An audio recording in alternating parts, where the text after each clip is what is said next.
The scripture reading this morning will be taken from the book of Deuteronomy.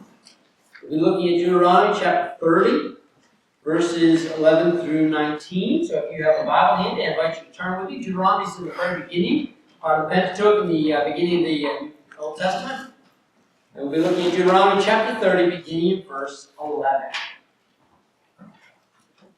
Now, what I am commanding you today is not too difficult for you, or beyond your reach. It is not up in heaven so that you have to ask, who will ascend into heaven and get it, and proclaim it to us so we may obey it? Nor is it beyond the sea, so that you have to ask, who will cross the sea to get it, and proclaim it to us that we may obey it? No, the word is very near to you. It is in your mouth and in your heart, so you may obey it.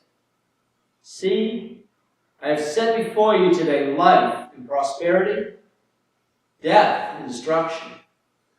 For I command you today to love the Lord your God, to walk in obedience to Him, and to keep His commands, decrees, and laws, that you will live and increase. And the Lord your God will bless you in the land that you are about to enter and possess. But if your heart turns away and you are not obedient, and if you do not draw away from, to bow down to other gods and worship them, I declare to you this day that you will certainly be destroyed. You will not live long in the land you are crossing the Jordan to enter and possess. This day I call the heavens and earth as witnesses against you, that I have set before you life and death, blessing and curse. Now choose life, so that you and your children may live. So, to set the stage, it is Joshua who is speaking. He's addressing the entire nation of Israel. This is at the very end of that time, that 40 years that the Israelites spent wandering in the wilderness. So they come to the end of that time. Moses is now 120 years old. And he is very near. Hey, Alan, you still have a ways to go. All right. I'm just kidding. I saw Debbie nudge you. Yeah, I know you will. So Moses is 120 years old. He is near his time of death. And Joshua will soon be the new leader of Israel. And it will be Joshua's responsibility to take the Israelites into the promised land. And so he gives them this speech as they stand on the edge of the promised land, preparing as a nation to move into this great land that God has promised them. Now, let's remember for a minute why Israel wandered for 40 years. They had been disobedient to God. They had refused to take that step of faith to enter into the promised land. Right? They had actually begun to worship some other gods during their time in Egypt, and in the time of the wilderness. They had been exposed to other religious belief systems, and some of them have begun to worship this god or that god, and now Joshua knows that as they enter the promised land, they're going to be exposed to the Canaanite gods, Baal, Asherah, and others, right, that would be a chance for them to be drawn away from God. And during that time in Egypt and during the wandering, many of them had abandoned their faith in the one true living God. And so Joshua places a choice before them. You can worship and serve the God Almighty, or you can chase after false gods. Right? You can be obedient this time when I call you into the promised land. Or, once again, you can be disobedient. You can step faithfully, trusting God, or you can cower and refuse to go forward. And so, as a nation, Joshua is saying to them, you have a choice to make. You can choose life or death. If they choose to follow God boldly into the promised land, they would experience abundant life. Right? God has something great for them in this promised land. As the prophet Jeremiah said, a hope and a future. right? There's a future for them. If they choose not to follow God, not to pursue and fulfill His calling, not to worship Him, it will ultimately lead to their death. As I read the story, I believe we, as a church, stand on the cusp of a Joshua moment. I believe we stand in a similar place. I believe God is actually setting before us life and death. And we have a choice to make. We have the wilderness behind us. We have the promised land in front of us. And we must choose. Now, over the last 4 weeks, 5 weeks now, we have been in this series entitled Choices.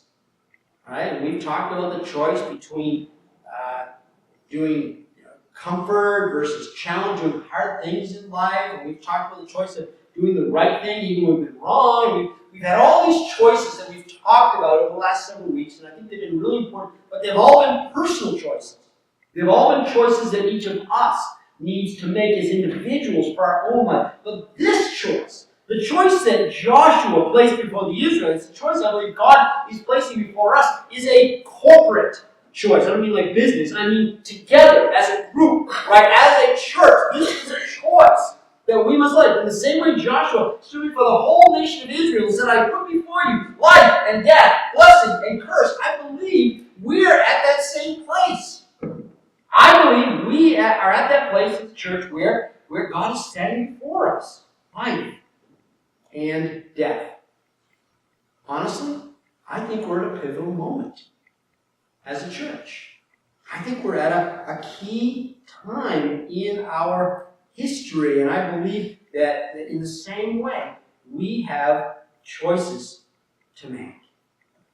We must decide whether metaphorically we want to continue to wander in the wilderness, focusing on what is behind us, or whether we want to move into the promised land, focusing on what is ahead of us, what God desires. And so, I say to us, as Joshua did, God holds before you life and death, blessing and curse. Now, I know, immediately, we all say, well, I choose life. I don't know any church that says, I choose death. Right? I don't know anyone who wants that. I don't know anyone who would intentionally say that. I think we all say, of course, I choose life. I want us to enter the promised land. I want us to come into the blessings that God has for us. I want us to be able to move into the future boldly, courageously. But before we decide that, before we say that, we need to understand what that means. What it means to say that as a church, we choose life.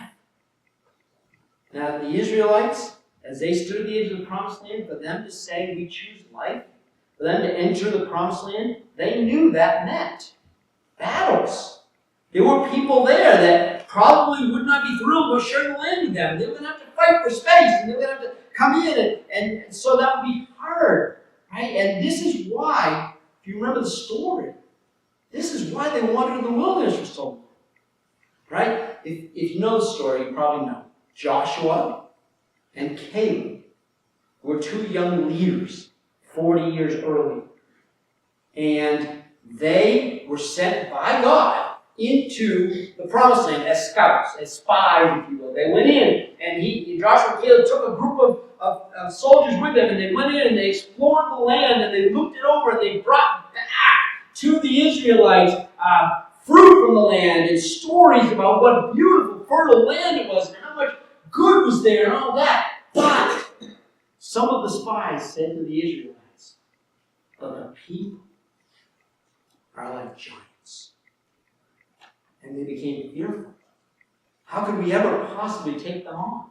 How could we ever possibly, win that victory, right? And so the people became afraid and they refused to step into the promised land. Because of that, the whole generation, everyone who was alive that 40 years earlier, earlier who was an adult. Everyone over 20 had to die off in that time. The only ones who survived it, really, were Joshua and Caleb. And for a moment, Moses, although Moses would die before they entered the promised land. Right? And so, they did not choose life because they were afraid. Afraid of the battle. Afraid of what it would cost, what it would take. And so, when we, as a church, talk about choosing life, choosing hope and a future, we have to recognize that that won't necessarily be easy. Right? That won't. If it were easy, every church in the country would be growing. But you probably know that's not the case. That's not true. You know, to have a hope and a future means often overcoming hurdles. It means fighting some battles. It means there's going to be some stress and some struggle. There are going to be some hard things that we have to do. And so when we say, yes, I want to choose life, we have to understand what that means. Right? What it really takes. When Joshua addressed the people, he gave them this choice of life and death, and he was extremely straightforward with it. He was completely honest with them. He held nothing back. He didn't soft sell it. He didn't sugarcoat it. He told them, this is what it's going to mean. This is what it's going to take. And so, as your pastor, I have to be honest with you about what it really means to say that as a church, we choose life. So, first and foremost, to choose life for any church to grow requires, anybody know? Change, actually. I know. I wish it was connected. It'd be easy. Change. Listen, the world around us is constantly changing. And for our church or any church to reach a changing world, we have to be open to change. Now, let's be clear about something. The Word of God never changes. Right? The truth of our faith does not change. Right? The foundation upon which our faith is built does not change. We're not talking about that. We're talking about methodology. We're talking about approaches, ways we do things. Right?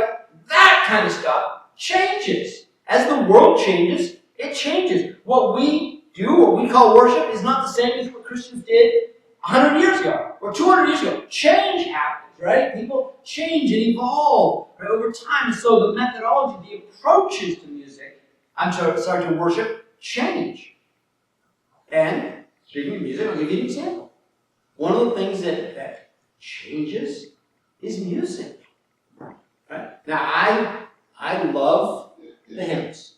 I was raised on this as a kid. This is heart language for me. I love it. But did you know that almost every hymn in our hymnal is over 100 years old? Many of them 150, 200 years old. There are a few contemporary hymns in our hymnal. Those are only 50 years old, 75 years old. Right? Did you know that there's new Christian music for worship being written every day? Change might mean learning some new music. Right? That's just an example. Right? I'll give you another example. Technology. Listen, you probably know. The internet is here to stay. Right? Technology is here. Right? It's not really going away.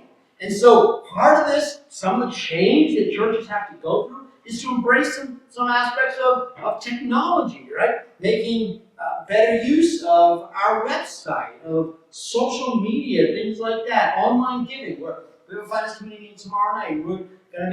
We've been looking at an online giving platform and just things like that. Did you know, this makes me feel old, but did you know that most young people a generation younger than me, don't even know what a checkbook is?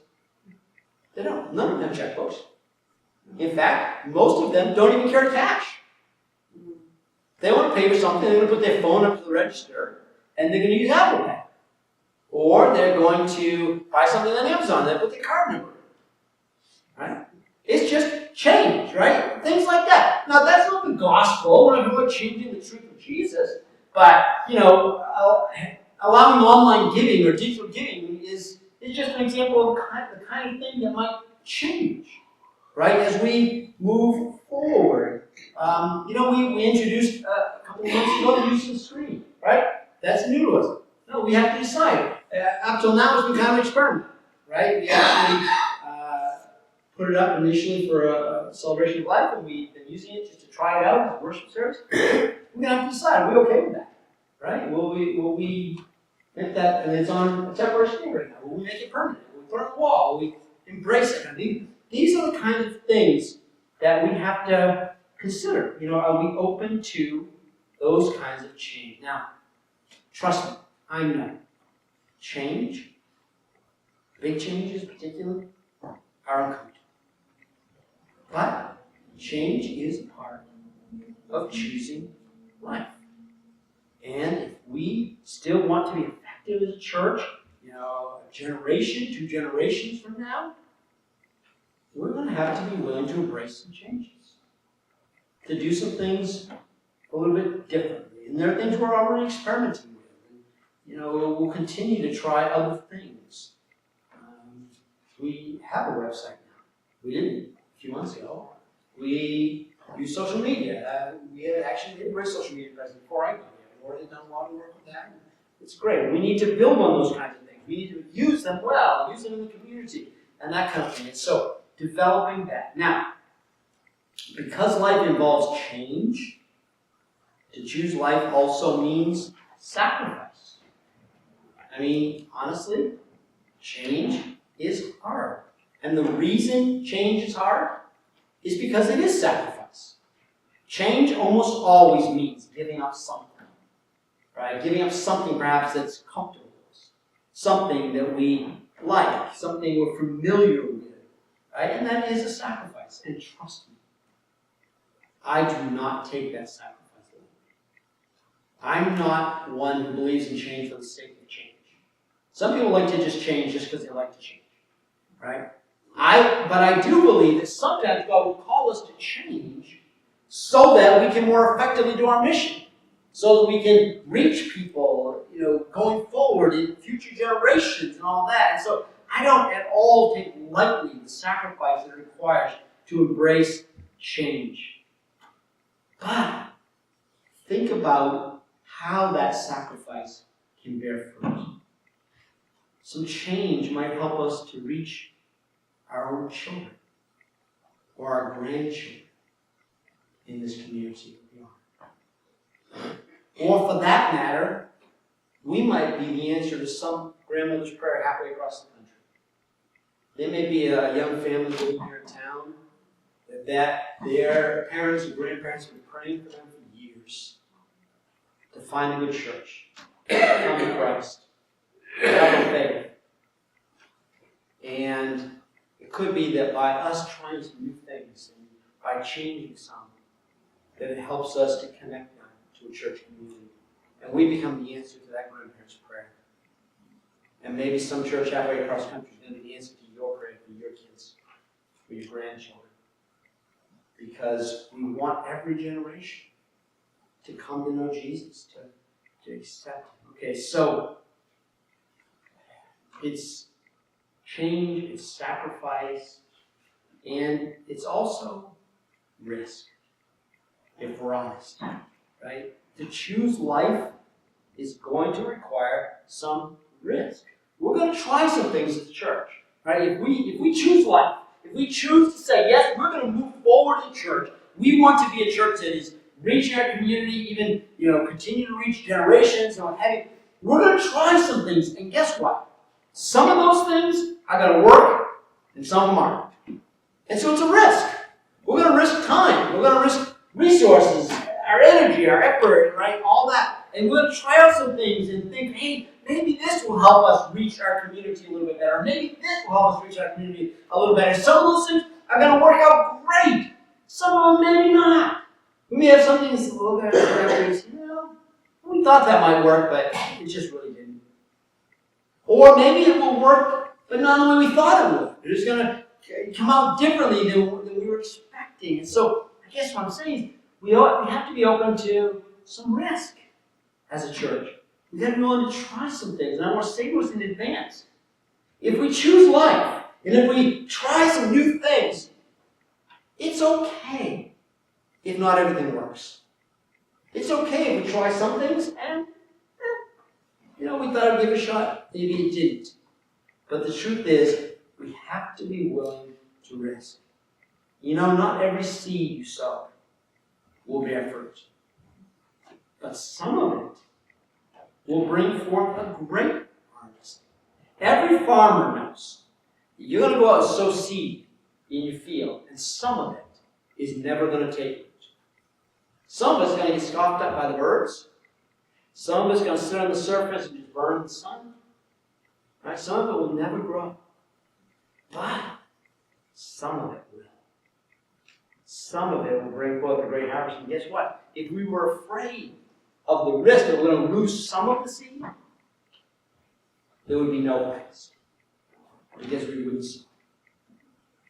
And so what I'm saying is, we have to be willing to sow the seed of change and effort and experimentation and trying things, whatever, and know that some of it won't take root, but some of it will. Some of it will bring forth great harvest. So, change, risk, sacrifice. These are scary words. They're not necessarily words that we are excited about. For us. And believe me, I get that. And I don't relish that thought. So let me reframe it a little bit. Instead of thinking it with those words, let's try the word investment.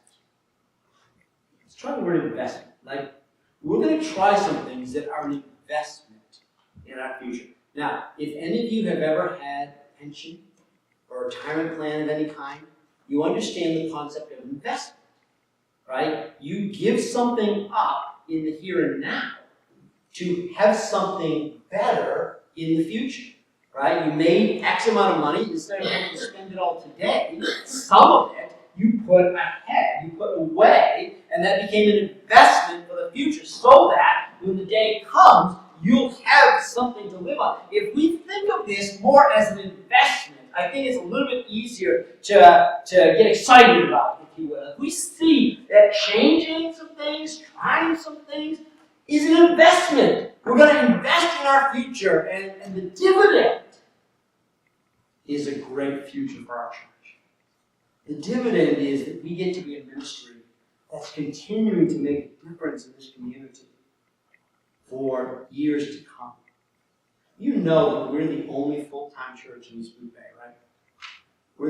We are God's presence here. We are the light of Christ for this community. And this, honestly, we're a significant part of the light of Christ for this peninsula. Right? God has us here for a reason, for a purpose. And I believe God desires that purpose to continue well into the future, for generations to come. We've been here for many generations. And I believe God desires for us to continue to be here for generations to come. But for anyone to have a future requires investment. There are some things we must do today so that in the future we will continue to reach generation after generation of those who yet do not know Christ. And so to choose life is to choose to invest. And investment requires risk and change and sacrifice. And I know those are scary words. I can only imagine as Joshua stood before the Israelites on the edge of the promised land that they had been afraid to go into for 40 years. I can only imagine that as he was inviting them, they were scared. They were frightened. But Joshua reminded them of something really important. He said, now as we prepare to go forward, I want you to know this. We will not go alone. God is with us. God is with us as we face the battles, as we go into new lands, as we face the unknown. God is with us. And I say the same thing to us today. If we choose life as a church, if we choose to be a church that's willing to embrace some change, willing to invest for the future, willing to try some new things and go some ways that maybe we haven't in the past, but God is calling us to. I believe with all my heart that as we go into that future, God goes with us. We don't enter the battle alone. God is there with us, just as he was with Israel. In fact, Joshua didn't just say that God goes with you. He said, God blesses you. We just read it. It was in the passage. And we just read it. That we would have God's blessing. On the other side of risk, on the other side of discomfort, is blessing. And for us, the blessing is knowing that we're going to be more and more effective in our mission, that we're going to be a strong ministry for years to come, that we're going to be able to reach some people who don't know Jesus yet, that we're going to be able to help our community, we're going to be able to bless people in all kinds of ways, that we're going to continue for generations to come to be the hands and feet of Christ for this region so that God's work will be done.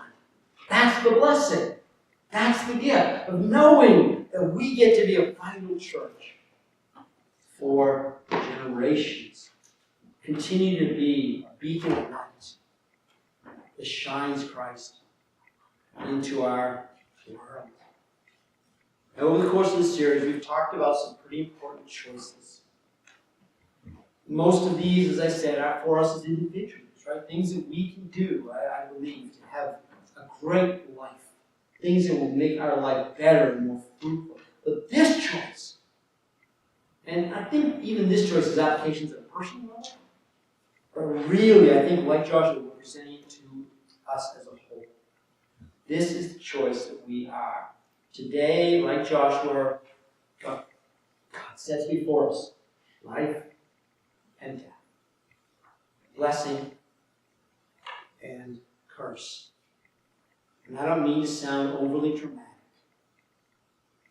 but I'm pretty certain if we choose the path of simply staying the course, of always doing what we've always done, of being not open to change, I'm pretty certain that a generation from now, we won't still be ministry. And I don't say that to be dramatic, I just think that's true. We certainly won't be effective. But I believe if we're willing to take some risks, if we're willing to embrace change, if we're willing to try some new things, if we're willing to sacrifice a little bit of what has been, comfortable for us in the past, I believe that path leads to a abundant life. I believe that path leads to God doing great things. I believe God still has great things in store for us as a church. He has a great purpose for us. We are here for a reason. We are the presence of Christ for our community. I believe God has great plans for us. So I'm going to do something I virtually never do. I'm going to stop talking. Right? That's pretty rare. You know me. I'm going to stop talking for a minute. Because here's how I want to close. I want to give us an opportunity to talk about what I just said. I'd like to hear how you feel about what I just said. What you think about change, risk, investing in the future. How it makes you feel and honest. I really want to honestly know what you think about what we just said. So I'm going to open us a conversation. Dan, what do you want to say? I like to play chess, and I was reading a quote from the Roman champion chess player, and he said, speaking about life in general, the biggest risk in life is not taking any risk at all. Yeah. Right, because there's a cost in not taking the risk. That's right. Yes. That's good word. Thank you. Other feedback from you? Other reflections on what we just talked about?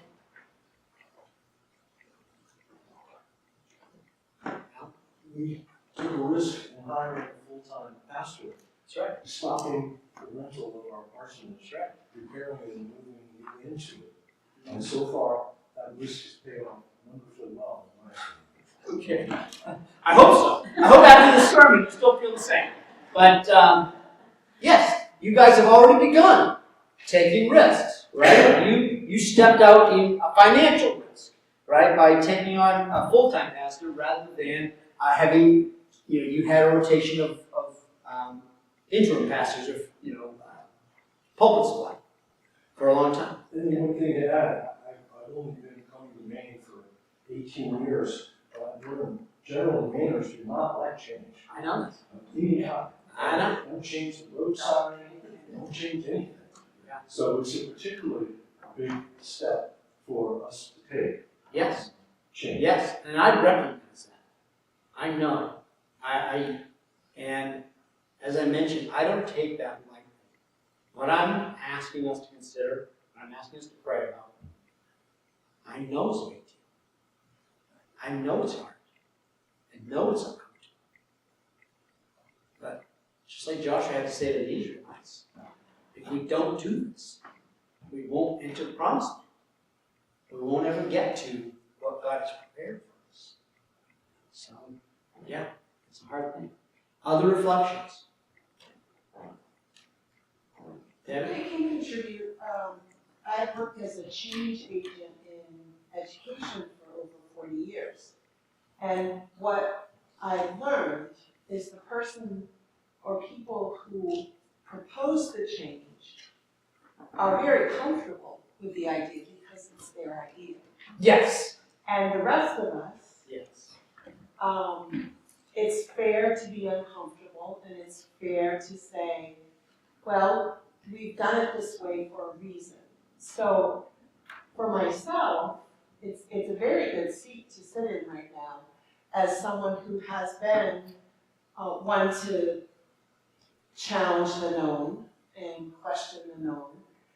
I just share that if change comes, or as it does, it's also fair to say, fine for you, not for me, or I'm not there yet. Yeah. And I come to church because it is comfortable and familiar, and I come in good company, and all of the things that are important to me. And I think we all have our reasons for why we come to church and why it feels comfortable and why we keep coming. So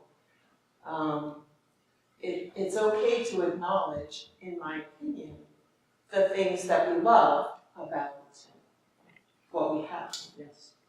And I think that is an important reminder that there are things that we don't want to change.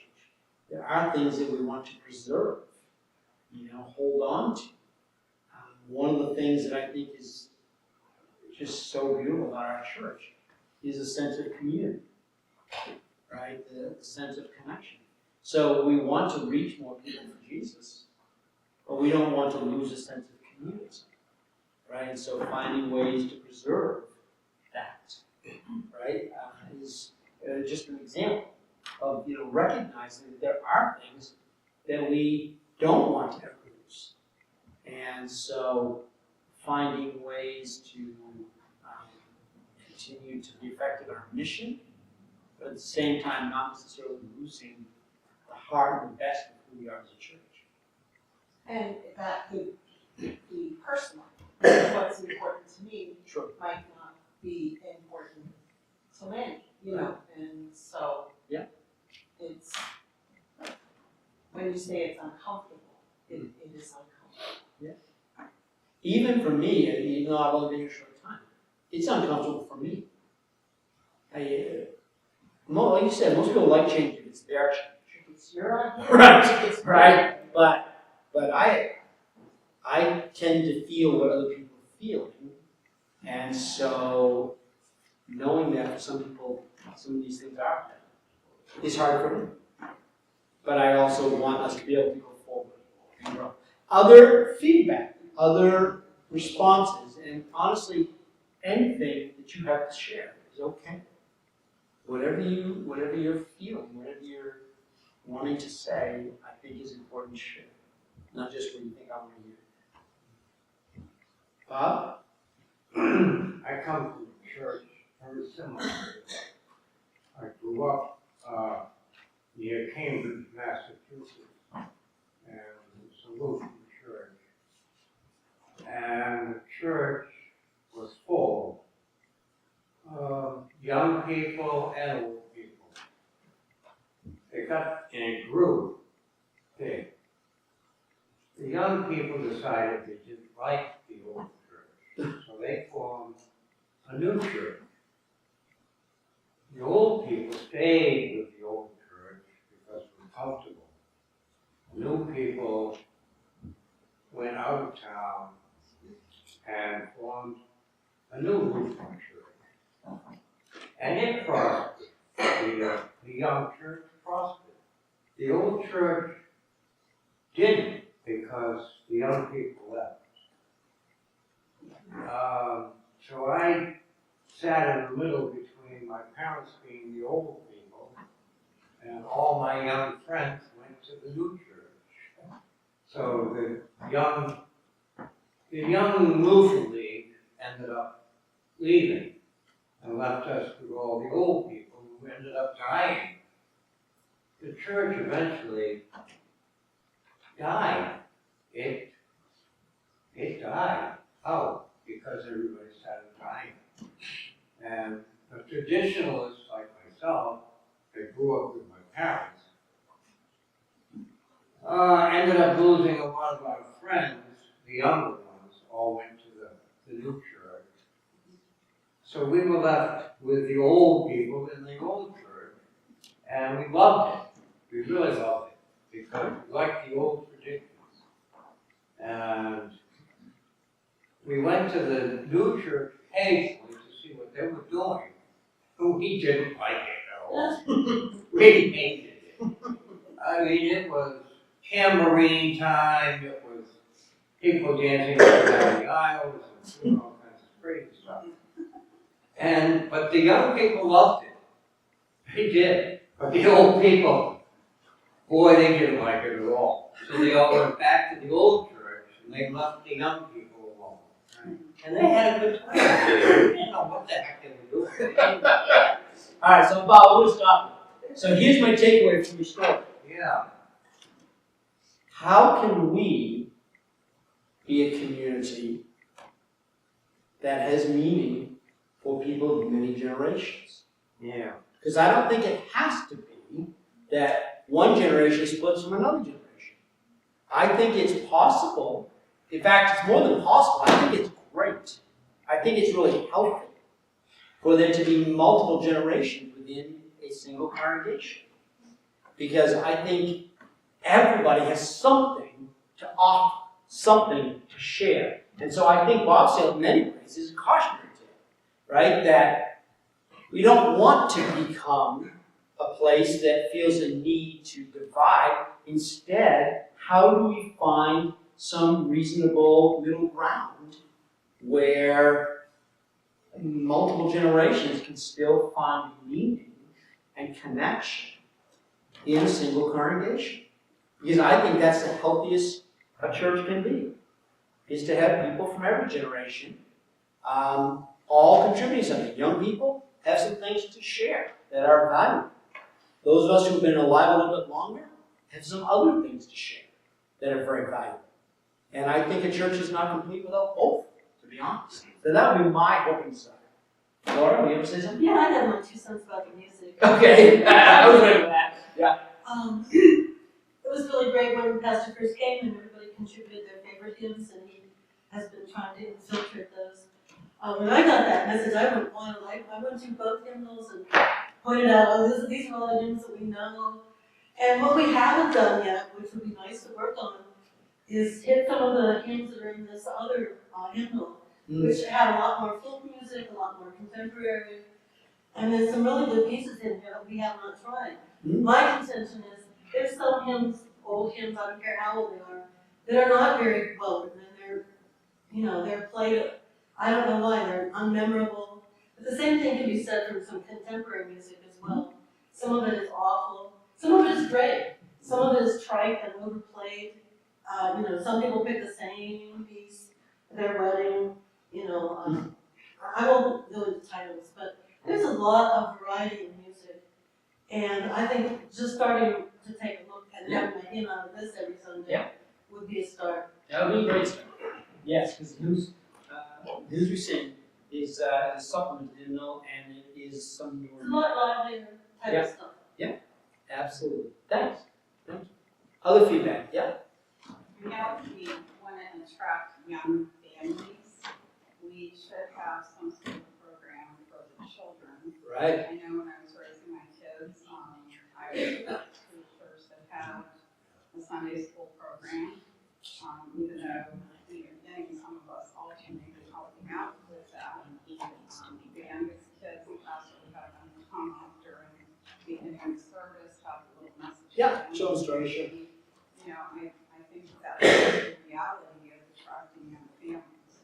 Yeah. So there's another thing that it actually, in some ways, is tried and true at Sunday school. It's been around 150 years or whatever. But at the same time, how you do Sunday school may be different for this generation than it was a generation or two ago. I grew up with flannel graph, right? That's not necessarily contemporary, right? There's video lessons and there's other things. So that's a good example of holding on to what is good, Christian education, but maybe doing it in some newer ways that help us connect the children of this generation. Because the truth is, children growing up today are experiencing different things than what I grew up with. It's great, great teaching. Yes? What is the population of young people on the peninsula? I mean, high school has such a small. That is part of our challenge. Part of our challenge is there aren't as many young families in this area as there are in some other communities. And so we have to recognize our demographics too. Doesn't mean we abandon the hope of having children, but it definitely means it won't be probably as large communities as it might be in other places. Because yes, the schools are struggling to keep up a census and population, right? There are more people of post-childbearing years living on the peninsula than there were, and that's actually something that's important too. Recognizing as we think about what can we do differently, what do we want to try, recognizing that we're on a place that doesn't have a lot of young people. On the flip side of that, I go to the Y, and I see a lot of young people at school. So there are some, and they all need Jesus. Yeah, Laura? On that topic of inviting people into the church, perhaps we could do some events like blessing of the bikes, which is motorcycles and bicycles. Yeah. Or blessing of the animals, Yeah. which has been a very common, popular thing to do. Yeah. Yeah. Or even blessing the boats. Both. Yeah. Yeah. Things that bring people who aren't necessarily regularly in church together is a wonderful opportunity, and that's one of the things we're going to want to do more and more of, I believe, in the future, is finding ways that we can be reaching out to people who don't yet have a church home, but might care about spiritual things, might care that God is watching over their vessel. I saw on the news, a vessel went down this past week, up towards Lubeck, and 2 sailors lost. I think this is important. Excellent suggestion. Any other reflections, Sue? So one of my problems is I'm a visionary and I see things. It's a curse. And I wanna do, projects and all that sort of thing. And anyway, long story short, this actually spoke to me today because I think I'm in that category of taking a risk. And the risk is reaching out to the women in our church and or community to come together in some form, not my design, but collectively our design, to do these outreach opportunities in the community or in-house opportunities to affect one another as things develop in our lives. I just learned the other day from one of the people in the community that know ages. The average age here on the peninsula is 61. we have a lot of,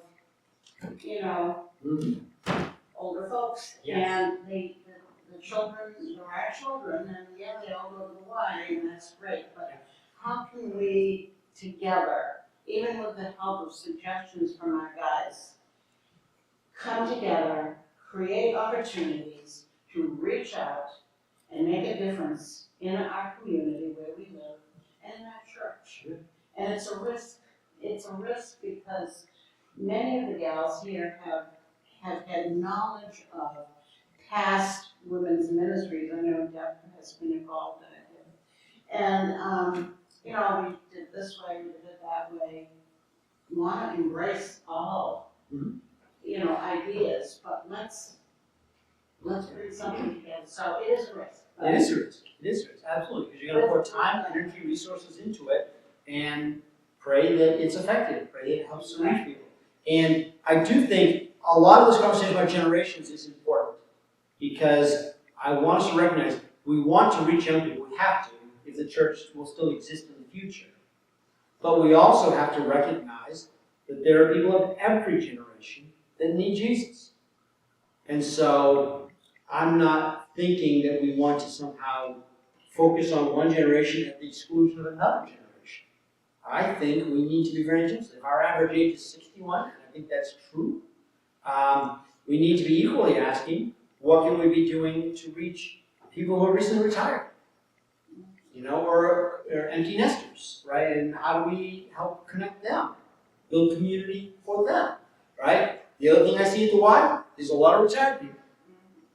And so I know there are people of every generation that don't have a church home, don't know Jesus, and need the hope of Christ. And so we talk about generations because, yes, we do need to reach future generations if we're going to exist in the future. But at the same time, every person in this community matters. And every person needs Jesus. So I don't want us to lose sight of the fact that there's something for every generation in coming to Christ. Yeah.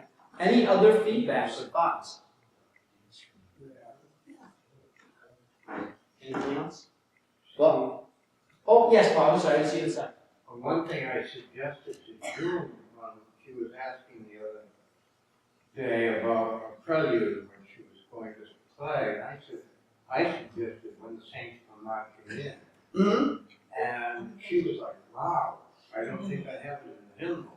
Right? And I went, yeah, there's an awful lot of, upbeat, more modern music that you could introduce, not in the service itself, but in the introduction and in the prelude and in the postlude. Right. To bring to get us hearing some of it, adjust it to it. Yeah. I absolutely. That's a great suggestion. I like it. Any, I don't want to hold us up today, but any other feedback? Anything else that people want to say about what we've talked about? I'm really grateful for your open sharing. Yes, David. I was just thinking, one of the things I've also learned is that your next idea on this might come Tuesday in the shower. Sure. Or as you're falling asleep on Friday, a month from now. Yeah. And so maybe this is a living conversation. Absolutely. Thank you. That is great feedback. This is not in any way the be-all and end-all of this conversation. In many ways, this is a call to prayer. This is a call to us to begin to be prayerful about what does it mean for us to move into the future God has for us. And how is He leading us? And what changes might some of that require? What risks will that take? I'm pretty certain it will require some risks. It will take some change. And it will take discernment to know what are the good things that we want to hold on to and preserve, and the things that we're willing to try to do differently, and finding that appropriate balance. All right, I'm going to close this in prayer, and I want us to pray for this conversation. I want us to pray that God continue to inspire us, continue to call us forward, continue to give us wisdom, insight, and discernment as we seek to be the church that God has called us to be well into the future. Could you join me in prayer? Lord, I thank you for this conversation. It's a very candid, somewhat challenging conversation. Because all of these choices that we've talked about, are hard in some way. And they require us to risk. And they call us to change. And there's sacrifice involved. And so I pray for us as a church, Lord. We want to be faithful to your call. We want to do it in a way that is fruitful and effective. We want to honor those of every generation. And we want to be a church that does not feel the need to be segregated by generation, but in fact can embrace this mixing of generations in a way that we all can learn from and be blessed by others. Young people have knowledge and insight to bring us. Older folks have wisdom from years of life to offer, and there's so much in between. There's mentoring, discipleship that takes place between the generations, Lord. And so I pray, God, that you would help us to be a church that just desires to reach everyone in our community for Jesus. Young, old, rich, poor, every race, every creed. Lord, help us to be effective in sharing the hope of Jesus with all those around us, and to build a foundation that can lead us well into the future. Lord, help us to make the decision the Israelites made, to choose life, to go boldly into the future that you have prepared for us. I pray all this in Jesus' holy name. Amen.